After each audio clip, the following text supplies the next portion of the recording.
शेवटी निवडणुका येतात आणि जातात. भविष्यातही अनेक वेळा निवडणुका येणार आहेत. पण दादा गेल्याचं दुःख हे प्रत्येकाच्या मनामध्ये आहे.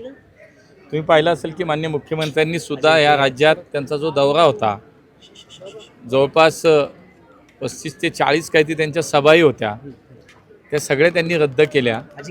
राजकारण करायला अख्खं आयुष्य पडलं आहे.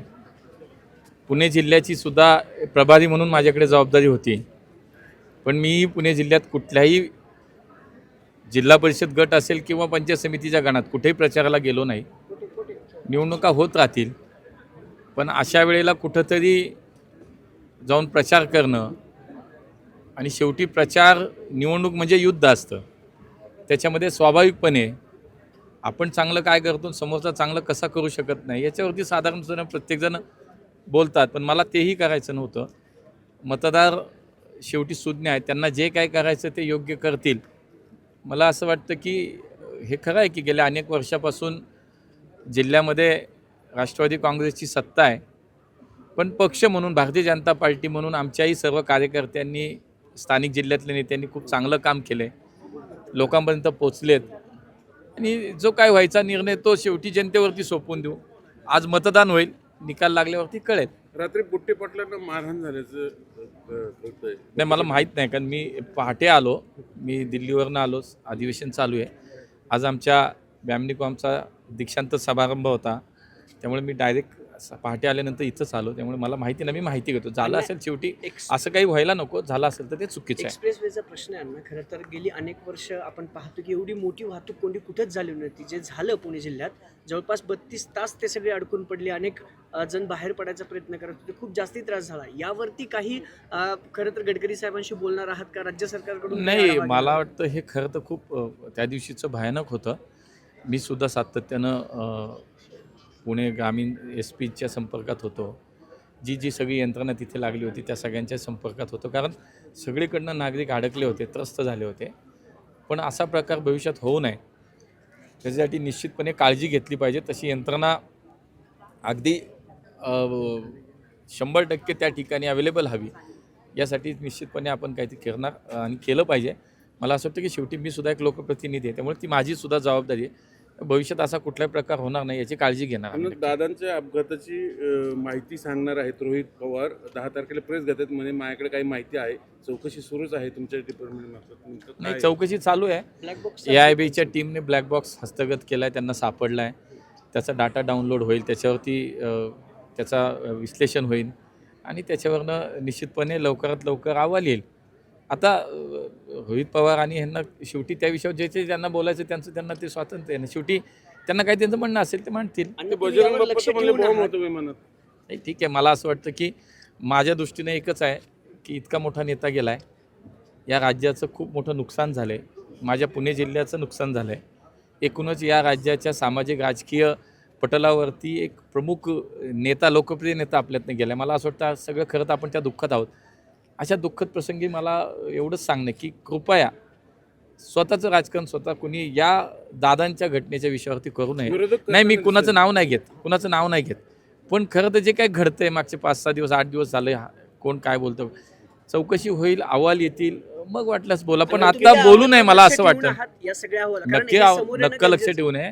आणि माननीय मुख्यमंत्री याच्यामध्ये खूप अलर्ट आहेत. मुख्यमंत्रींनी स्वतः मागणी केली आहे, देवेंद्रजींनी स्वतः CIDची चौकशी त्याच्यामध्ये लावली आहे, देवेंद्रजींनी स्वतः केंद्र सरकारकडे चौकशी मागणी केली, त्यानुसार DGCI AIB त्याच्यामध्ये काम करते. मला असं वाटतं थोडा वेळ थांबलं पाहिजे. शेवटी चौकशी काय ते समोर.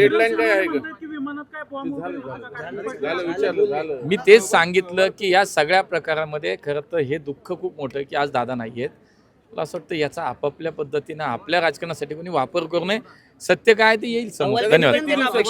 येईल, आला की येईल, कळेल. महापौर झालेत पहिल्यांदा, पुण्याचे महापौर आता होतीलच, तुम्ही नामनिश्चित केलेलं आहे. काय तुम्ही पण राहिलेले आहात महापौर, काय सांगा? शेवटी गेले जवळजवळ 3-4 वर्ष या शहराला लोकप्रतिनिधी म्हणून स्थानिक पातळीवरती, स्थानिक स्वराज्य संस्थेमध्ये प्रतिनिधित्व नागरिकांचं तिथे काम करायला नव्हतं, प्रशासक काम करत होतं. त्यामुळे स्वाभाविकपणे नगरसेवक, स्थायी समिती अध्यक्ष, स्थायी समिती सदस्य, उपमहापौर, महापौर हे सगळे आता व्यवस्था अस्तित्वात आली आहे. मला निश्चित विश्वास आहे की मागच्या 3-4 वर्षाचा जो काय बॅकलॉग आता शेवटी लोकांना महानगरपालिका म्हणल्यावर दैनंदिन गरजा, दैनंदिन समस्या, या शहराच्या भविष्याचे विकासाचे प्रकल्प, काही धोरणात्मक निर्णय हे सगळे आता घेणं शक्य होईल का? शेवटी लोकप्रतिनिधी इथं पोहोचलेत. महापौरसारखी व्यवस्था आज शहराचे प्रमुख, आपण कुटुंब प्रमुख म्हणूया, प्रथम नागरिक म्हणून या शहराचं काम पाहिलं जाईल. मला विश्वास आहे की खूप चांगलं काम आमची लोकं करतील आणि अशीच लोकं आज 119 लोक जे काही पुणेकरांनी निवडून दिली. मी खरं तर पुणेकरांना धन्यवाद देईन की पुण्याचा महापौर पुन्हा एकदा पुणेकरांनी भारतीय जनता पार्टीचा केला आहे.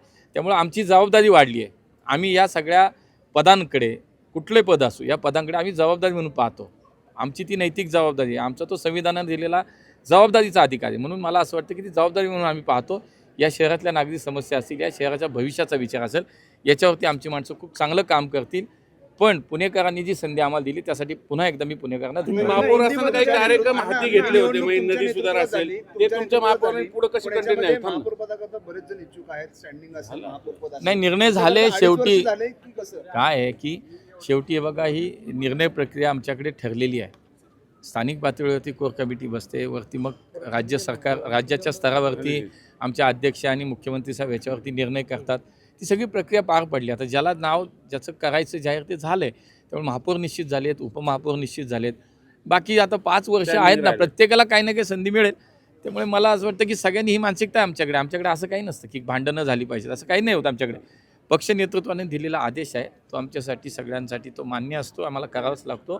त्यामुळे आमची महानगरपालिकेची टीम ही पुणेकरांच्या विश्वासाला हे सार्थ ठरवण्यासाठीच काम करते. तुमचे राहिलेली काही कामं आहेत जे त्यांनी पुढे कंटिन्यू करा? नाही, राहिली नाहीत, सुरू आहेत. राहिली नाहीत कामं, बरीच कामं करायचीत, अजून नक्की करायची. फॉलोअप घ्यावं त्यांनी? मला असं वाटतं की समान पाणी पुरवठा योजना आहे, पुण्याच्या वाहतुकीचा प्रश्न आहे, त्यानंतर नद्यांचे दोन्ही प्रकल्प आहेत, घनकचऱ्यावरती आपल्याला काम करावं लागेल, पुण्याच्या सार्वजनिक वाहतूक व्यवस्थेवरती आपल्याला काम करावं लागेल. मोठ्या प्रमाणात आता केंद्र सरकारच्या माध्यमातून आपल्याला बसेस प्राप्त होतात, ई बसेस त्या येत आहेत. त्यामुळे मला असं वाटतं की एकूण सर्वांगीण शहराचा, शेवटी शहर नुसतं नाही, आता समाविष्ट गावांचा सुद्धा इतका मोठा भाग आपल्याकडे आला आहे.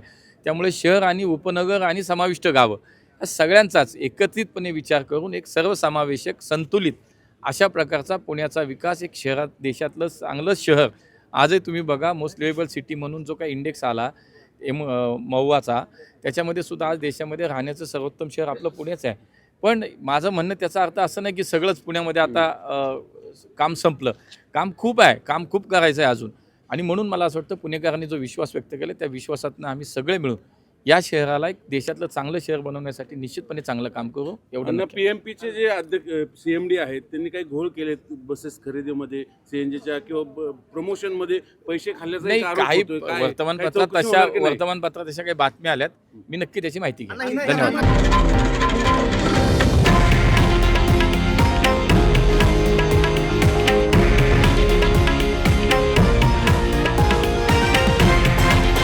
हे आहे देशातील नंबर 1 न्यूज नेटवर्क आणि आपण पाहत आहात TV9 मराठी, एकमेव.